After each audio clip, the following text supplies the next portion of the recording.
Every single video game has at least one glitch or unintended exploit, and Halo 5, definitely no exception, let me tell you.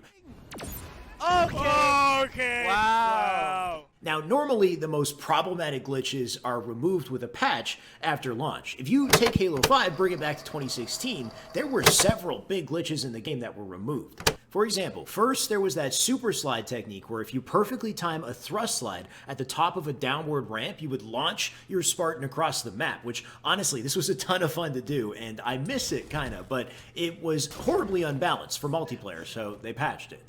And then there was that plasma grenade glitch, where if you were stuck by a plasma and you walked into a wall before the explosion, you could actually remove the sticky from your body and survive, which, of course, is unfair. This was actually used in tournaments before they finally removed it from the game. As he went into the respawn, and that is how you land a stick, but snipe down, turns to that wall, uses a cheeky little glitch there in Halo 5 to get rid of that plasma grenade. There was even a rapid fire glitch as well, where if you jumped in the air, fired a shot, and then reloaded and sprinted to cancel the reload, you could shoot again instantly and override your gun's rate of fire, meaning you could spam any gun. You could rapid fire a sniper, rockets, anything you can get your hands on, which honestly, if this was just limited to the BR or the Magnum, it would be kind of cool. It reminds me of Halo 2 double shot, quad shotting, but of course, spamming a rocket launcher, sniper rifle, that's broken. They patched it. Anyway, you get the point. The game had big glitches, and those glitches were patched. But not every glitch was patched. There are still glitches in this game, and with 343's focus on Infinite and Halo MCC, it's unlikely they're going to come back to the game to fix them, at least not anytime soon. So, in today's video, I'm going to teach you about some of the grimiest glitches still in Halo 5. And I call them grimy because these glitches are not respected in competitive play. If you use these techniques, you might get hate mail. Dude, you little bitch. But I'm going to tell you about them anyway, because people are still using them regardless, and I feel it's important for you to at least understand what they are and how they work, and then I'll leave it up to you to decide if you want to add them to your game. Let's get into it. Dude, he ball glitched me. You're gonna What? First, we have the start glitch. Car. Everyone right now. Right here. Let's get the start glitch. Red car, dude. Red bridge. The start glitch is basically a mini teleport. You'll see it right here. The moment Soul Snipe thrusts, right there. Notice that little stutter on screen? Now, this is a technique that players are using to make themselves a harder target in a gunfight. And you'll see that little teleport, that little stutter. And I mean, on top of the thrust, which already makes you a tricky target, to be able to kind of rubber band or teleport your Spartan can be very annoying, even unfair to deal with at times. But like all the grimy glitches in this video, it's a part of the game and players are using it, so we better figure out how it works. Now, the start glitch, like the name, is a glitch using Halo 5's start menu. Now, Halo 5's start menu is kind of weird. Of course, if you're in the middle of a multiplayer game and you press start, the game's not going to pause around you. Just, you're going to stop moving and everything else is going to happen in real time. Now, the weird thing about the start menu is if you press and leave the menu while moving, and it's going to be very hard to see this on my recording software, but something you'll notice if you do this in your own time is while you're moving and leaving the start menu, you might notice a very small stutter on your screen, like kind of like a graphical glitch. The game for a second, it's almost as if the game wants to pause but can't actually pause, so it kind of just like stutters instead. It's really hard to see on screen exactly what's happening, but I find this stutter is more pronounced and more noticeable if you're moving at a very high speed when you leave the menu. And you might be able to see this, you might not.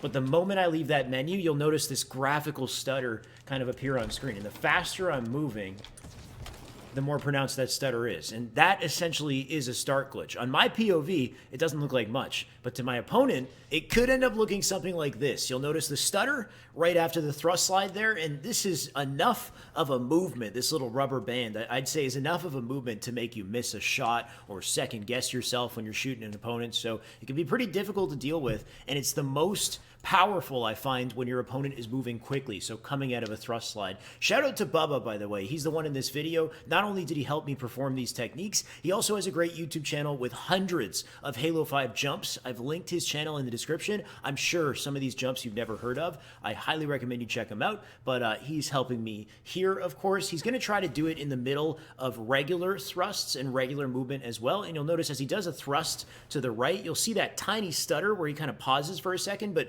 nowhere near as dramatic as it was coming out of the thrust slide. Even with a jump thrust, it's not so bad when he jump thrusts either. And I think this has to do with the timing that he's leaving that start menu. So I think if he was to do, like if he was to input and leave start a little bit later in the thrust, it might be a bit of a more, you know, a more dramatic kind of result. And it all depends on how fast your Spartan is moving, how quickly you're pressing and leaving that start menu during that high speed moment, like right there in the thrust slide where you see that really dramatic one.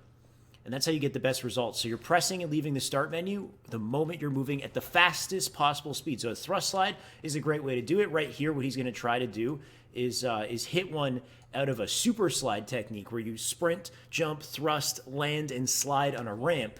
And you'll notice it's pretty dramatic here. Just like that, like that's a huge stutter. So the faster you're moving, the more dramatic it's going to be. Not only in like a thrust slide or a super slide, but you can do it while falling from the air as well, which is something I'm going to demonstrate. There's another stutter once again, just so you get the point.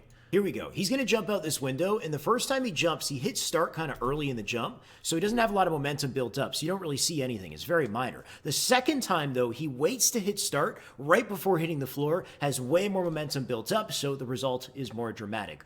Or you could just do it while ground pounding. Now, I kind of regret showing this because I feel like some of you are going to just start doing this now. You can't thrust at a ground pound, you can't shoot at a ground pound, but you could very easily press start in ground pound and glitch up the entire ground pound. Honestly, this is as grimy as it gets. You do this, that's unacceptable. Come on, man.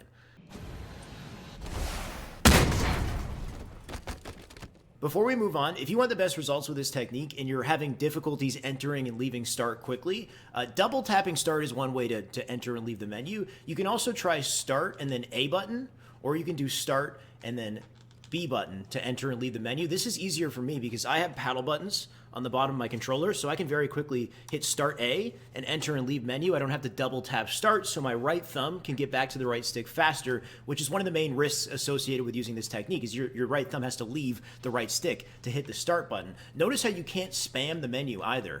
So like I'm pressing menu and it's not letting me start. There's a 3-second cooldown between every menu press in multiplayer. So if I bring up start and bring it back, I have to wait 3 seconds before I can bring the menu back up again. This is because 343 tried to patch this glitch way back in like 2016, 2017. You could spam the start menu and you could spam the start glitch. So their patch was kind of like a band-aid solution. They just made a 3-second cooldown on the menu, so now you can only start glitch once every 3 seconds, basically. But that's essentially the risk versus reward with this technique, is that you have to take your right thumb off the right stick to hit start, and you have to wait every 3 seconds to use the technique, on top of the fact that you don't really know if you're getting an amazing start glitch. Like if you do it while you're moving really quickly out of a thrust slide, then you're probably going to get a good result. But if you just do a jump thrust forward and you don't properly time that start menu, you might get nothing. You might be hitting start and getting no result whatsoever. So as a pretty open-minded Halo player, even with a mini teleport in this game, I'm balancing,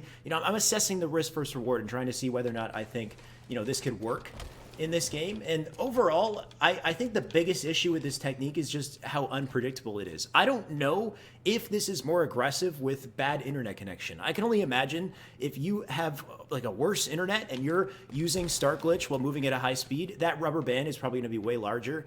And just because there's so many question marks around it, I feel like ultimately it's something that should be patched. It wouldn't work in multiplayer.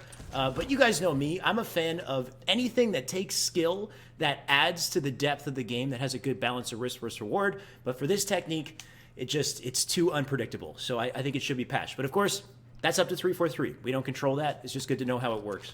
All right, next up, the ball glitch. Yo, push ball, push ball, push ball, push ball. He's one shot ball, I'm pretty sure. Dude, he ball glitched me. You're gonna What? What is that? Say you swear to God. If we lose, I rage. For the record, in the 4+ years I've been playing this game, I have never seen the oddball get stuck there before. That's some other glitch. That's not even what we're talking about. That's some new thing. And poor Bound, he's been in my start glitch video, and he's in the start glitch clip, and he's in the ball glitch clip as well. But of course, the ball glitch is a single hit kill with the oddball, which happens right here. He goes down in one hit, and that's what we're covering. Now, normally, if I want to get a kill with the oddball in Halo 5, it's going to take 2 hits. First hit takes off the shields, second hit finishes him off, just like a normal melee. If I ball glitch instead, though, I can kill him in one hit. And this is really easy to do. All you got to do is melee your opponent, and the instant that melee connects, you want to drop the ball. You can drop ball by pressing either right trigger or the Y button. Both will work. You just have to press it the moment the melee connects. So I'll show it here. Just like that. The instant that the melee makes connection, I'm pressing right trigger. Timing is kind of fast, but once you get it down, it's pretty easy. I'll show my controller. This is my right bumper. That's my right trigger. And just like that. Straightforward. Now, Bubba and I ran a couple tests on this technique as well. We knew that shooting and switching weapons would allow you to drop the ball and still hit the glitch, but throwing a nade also allows you to drop an oddball. So we tested that as well, though it doesn't seem to work. I actually hit the nade a little too early there, so the melee didn't connect, but we'll do it again here. The melee connects, and then the nade comes out, and the glitch doesn't work. So you cannot ball glitch using a grenade. What we also did is we tested the damage output, the difference in damage between a ball, like an oddball glitch hit, and a standard ball hit. So we picked up OS, and watch this, in 3 hits, 3 ball glitches, I'm going to kill him with the OS. Now, the time in between using the ball glitch is a big part of it as well. If I did that more quickly, it would have taken 4 hits, but this is a normal situation. So if I'm spamming melee and I'm not ball glitching, it takes 6 melees to get a kill. So basically, you're almost doubling your damage output if you're ball glitching on an OS player instead of using a standard melee on an OS player. And here's how it looks from my POV. You can see it's almost half my OS. The second one takes off almost the full OS. And because I didn't lose the whole OS, I didn't die on the 3rd hit. So he did it a little faster than I did it. So it took him 4 hits is basically it. Now, once again, this is a pretty grimy glitch. So if you use this in matchmaking, you're going to upset some people. However, if somebody does this to you, at least now you know how to do it back to them. As far as giving this glitch a fair assessment on risk versus reward and whether or not I think it belongs in Halo 5, I think it's just too easy to do. In Halo 5, you already have all these mobility options. You can jump and thrust while holding the ball. Having a one-hit melee on top of that's easy to pull off, and if you miss it, you just get a regular melee, so there's no real risk in going for it. You might as well go for it every time. It just makes it horribly unbalanced, so if possible, I would say it should definitely be patched out of the game. Alright, the last one for today is called the red bar glitch. Ooh, bloody knuckles. Now, the red bar glitch isn't actually a grimy glitch, mainly because when it happens, it doesn't happen intentionally, but it is a glitch, and it is very prevalent in online multiplayer. You've probably had this happen to you once, twice, if not many more times. It's happened to me many times, but basically, the situation here is I'm going to shoot Bubba 6 times. He shoots me 3 times. When we melee each other, we should both die. A 3-shot into a melee, 6-shot into a melee, that's death, both times. But when we do melee each other, I end up surviving with a red health bar. The interesting thing about this glitch is it's actually very consistent. It seems like there's a hidden parry system in Halo 5's melee mechanics, kind of like sword parrying back in the classic titles, where if both myself and my opponent are 1 melee away from death, but I am at minimum 2 shots up on my opponent. So let's say I'm a 3-shot beatdown and my opponent is 5 shots in. If we melee trade, it's going to red bar. If I am 3 shots in, my opponent is 6 shots in, so there's a 3-shot difference, it's going to also red bar again because it surpasses the 2-shot minimum. If I'm 4 shots, my opponent needs to be minimum 6 shots for the red bar glitch to happen. So for example, I'm going to shoot him 5 times versus him shooting me 3 times. 1, 2, 3, 4, 5. He shot me 3 times. I still have a little bit of shield bar left. That's a red bar. And then 4v6. Now, I actually showed this as the first clip. I miscounted. This was 6 shots versus 4 shots from him. I have no shield bar, but the full health bar, and then red bar glitch once again. Of course, if we flip this around, I shoot him 4, he shoots me 6, I'm the one who's going to die, he's going to be red barred. Now, bear in mind that the 2-shot minimum rule only applies for Magnum versus Magnum combat. If it's Magnum versus light rifle instead, for example, it's a slightly different story. I'm going to shoot him 4 times here, he's going to shoot me twice. We're both 1 melee from death, I'm 2 shots up, so it should work according to that rule, but it's not going to work. We're both going to die with this melee trade. So 4 shots, he shoots me twice, and we both die. And I think the reason for that is because 2 shots from a light rifle is stronger than 2 shots from a Magnum, but slightly weaker than 3 shots for a Magnum. Now, if I did 3 shots from a Magnum, I would have to do 5 shots on your opponent would have to do 5 shots to get the proper trade, whereas light rifle sits in this weird in-between space. So there's a very specific ratio of damage that you have to have versus your opponent for this to work, and I don't have the data on that, but you can still make it happen with the light rifle. It's just if he shoots you twice with the LR, you have to shoot him a minimum of 5 times with the Magnum to get the same result. So here's this 4 versus 2.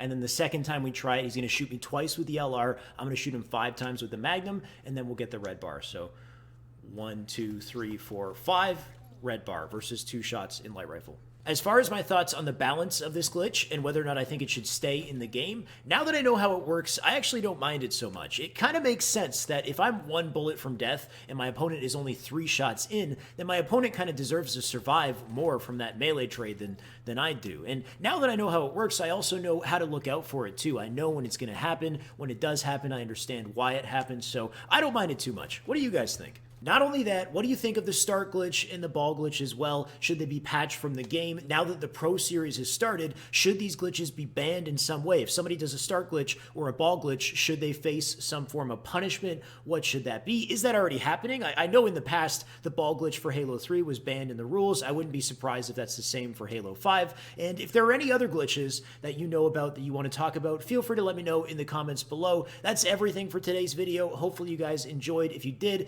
make sure to subscribe. Make sure to check out related videos as well. And remember, these are grimy glitches, so use at your own risk. Better yet, don't use them at all. But if somebody does use them, now you know how they work. Now you know what's happening. Now you can fight fire with fire if you want to. Anyway, that's all for me. I'll see you guys in the next video.